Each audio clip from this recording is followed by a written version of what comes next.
This is Bob Capetta from the University of Illinois at Chicago, and this lesson is on oblique asymptotes. So let's take a look at the following rational function. Remember, a function is rational if the numerator is a polynomial and the denominator is a polynomial, and that works in this case. And if we look at the graph, you'll see that there's no horizontal asymptote, but there seems to be a slant asymptote or an oblique asymptote going along this line. And the question is, how do we find that? And our strategy is going to be to do division. So we're going to take the numerator divided by the denominator. But that's relatively easy because the denominator is just x. And I can just rewrite this as negative 4x squared over x over x plus 2 over x, breaking it up from the common denominator. Now negative 4x squared over x is negative 4x. X over x is 1. 2 over x is 2 over x. So let's think about how that's going to behave. As x gets very large, 2 over x is going to go to 0. 2 over a million, 2 over a billion, etc. So as x gets large positive, or frankly large negative, 2 over negative a million is also going to go to 0. The resulting function is going to be negative 4x plus 1. So as we move farther and farther away from the origin, the function is going to start behaving like negative 4x plus 1. And that is our oblique asymptote. So again, here's our idea. We divide numerator and denominator. That's the result. Recognize as x gets large, as x goes to infinity, or negative infinity for that matter, 2 over x goes to 0. It's going to shrink to 0. 2 over a very large number is going to be 0. So if that's the case, what does this whole thing go to? So as x goes to infinity, f of x is going to go to negative 4x plus 1 because the 2 over x is going to be irrelevant. So the end behavior for this function is it's going to look a lot like negative 4x plus 1. So that's our oblique asymptote. Y equals negative 4x plus 1. That's the line that was connecting those two pieces of the graph. So what does that look like? Here it is. We have the oblique asymptote in black and the original function in red. And you can see the end behavior. As we move away from the origin, the function starts behaving an awful lot like negative 4x plus 1. Well, this one was relatively easy because the denominator was a monomial, only one term. It will be harder algebraically when the denominator is more complicated. Okay, let's take a look at another example. We have r of x is 3x squared plus 5x plus 4 over x minus 2. And again, we can see that there is an oblique asymptote connecting the two pieces of the graph. Now, when are we going to have an oblique asymptote? What sort of a situation do we have? Remember, with horizontal asymptotes, if the degree of the top and the bottom was the same, we had a horizontal asymptote. If the degree of the bottom was bigger, if it was a bottom-heavy fraction, the horizontal asymptote was y equals 0. But in the case of oblique asymptotes, we're interested in the difference in the two degrees. So if the degree of the numerator is 1 more than the degree of the denominator, then the rational function has an oblique or slant asymptote. So if the top is got a degree 1 more than the bottom, then we have the process of finding a slant asymptote.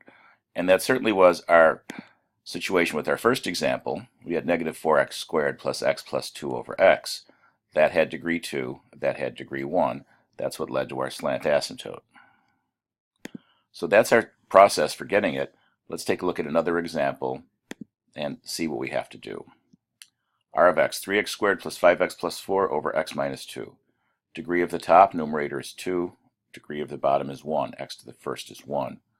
Since the degree of the numerator is 1 more than the degree of the denominator, this rational function has an oblique asymptote. How do we get it? We have to use polynomial long division here because this is a binomial. It's going to be a little harder for us to do that. But let's go through that process. So write x minus 2, a division bar, 3x squared plus 5x plus 4. And let's go through the process. First thing to do, 3x squared divided by x. To get our first quotient, we take this divided by the first piece. 3x squared divided by x is 3x. And then we put that up top and multiply that quotient 3x by x minus 2. So 3x will go upstairs, multiply that by 3x minus 2 to determine how we're going to subtract. So 3x is here, 3x times x minus 2, distributing 3x squared minus 6x. So we've got to subtract that from what we have here. So 3x squared minus 3x squared is going to go away. Now be careful here. 5x minus negative 6x. What is 5x minus negative 6x? That's 5x plus 6x would be 11x. Of course, the 4 is also there. So if we subtract 4 minus 0, 4 also comes down. So again, 5x minus negative 6x is 11x. That's the harder part. And now we have 11x plus 4. The next thing we've got to do is divide. 11x divided by 1x. 11x divided by 1x would be 11. That'll be the next part of the quotient. So we're going to put 11 up here. And then 11 has to multiply x minus 2. What is 11 times x minus 2? 11 times x is 11x. 11 times negative 2 is negative 22. So you'll notice down here we write 11x minus 22. But I've got to subtract all that. So that piece gets subtracted from the one above. 11x minus 11x, that's gone. But 4 minus negative 22, what's that going to be? That's going to be 26. So this is our long division. The remainder is 26. So to complete this, we would say plus 26 over the divisor plus 26 over x minus 2. So that's what we get. And then we have to think about how that's going to behave. So this is our result of our polynomial long division. Writing the 26 over the divisor. The 26 was our remainder over the divisor x minus 2. Just like arithmetic long division. But then as x gets large, 26 over a million minus 2, 26 over a billion minus 2, that gets closer and closer to 0. Same thing if x goes to negative infinity. So the long range behavior, this is going to be irrelevant, and 3x plus 11 is going to be the result. That is going to be how the function is behaving. So if this piece goes to 0, this whole thing would go to 3x plus 11. So as x gets large, that goes to 0. R of x is basically 3x plus 11. That will be our oblique asymptote. So the oblique asymptote will occur at y equals 3x plus 11. Let's take a look at that, see how that behaves. So our original function is in red, 3x squared plus 5x plus 4 over x minus 2. The oblique asymptote is at 3x plus 11, and you'll notice that that is connecting sort of these two pieces. And the long-term behavior of this function in red, when we move away from the origin, is going to start behaving quite a bit like 3x plus 11. So when do we have an oblique asymptote? Degree of the top, 1 more than the degree of the bottom. And the way we find the oblique asymptote is by doing long division, or in the case of our first example, just regular division, to see what the long-term behavior will be. Let's look at one more example. R of x is 6x squared minus x plus 1 over 2x minus 3. The degree of the top, 1 more than the degree of the bottom, so we know we're going to have an oblique asymptote. Looking at the graph, do we see that? Yep, two pieces. It appears as if there's a line that would be connecting them. We want to find out what that equation of the line is. Degree of the top, 1 more than the degree of the bottom, so we have an oblique asymptote. Let's do polynomial long division to identify what that is. So again, 2x minus 3 into 6x squared minus x plus 1. First thing to do, 6x squared divided by 2x.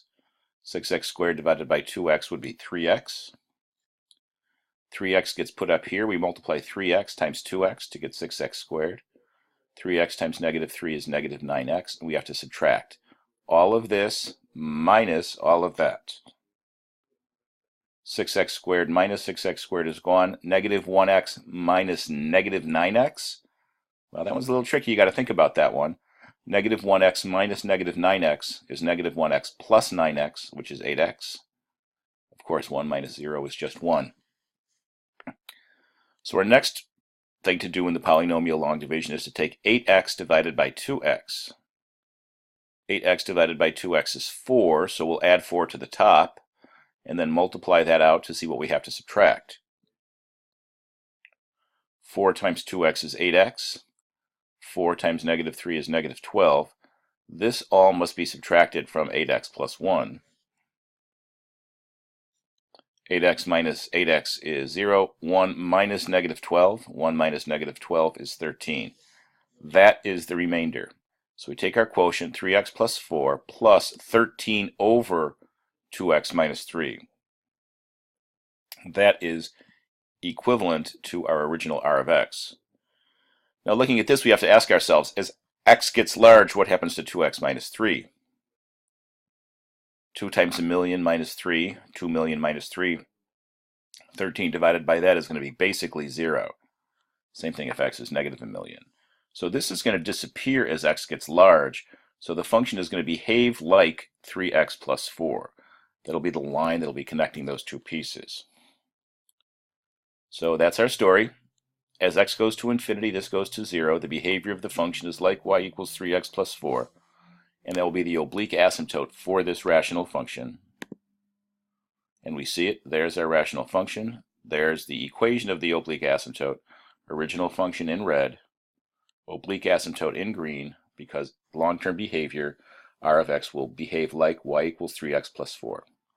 And reminding you, when does a rational function have an oblique asymptote? When the degree of the top is 1 more than the degree of the bottom. And that will conclude this lesson.